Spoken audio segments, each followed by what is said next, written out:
Nagbugbugan sa highway ang isang tricycle driver at kanyang pasahero sa Davao City. Ang punot dulo ng gulo may kinalaman daw sa pagkakaiba nila ng relihiyon.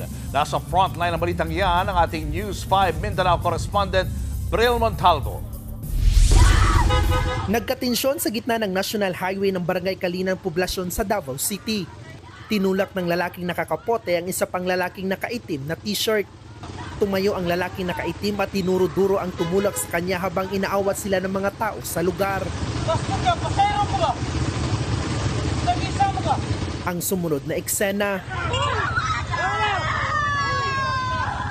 Nakadapa na sa kalsada ang lalaking naka-raincoat. Pinagsisipa siya ng lalaking nakaalitan niya. Ang anak ng nanipa, napaiyak na lang sa gilid ng kalsada.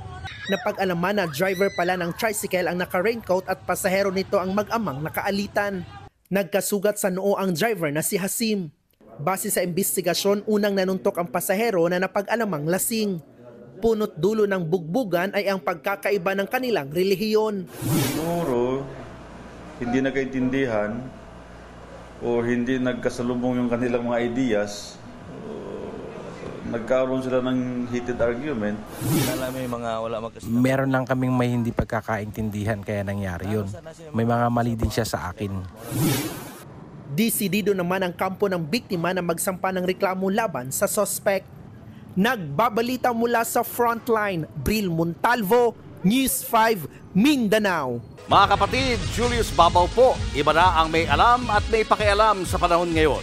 Para sa frontline ng mga balita, mag-follow at mag-subscribe sa social media pages ng News 5.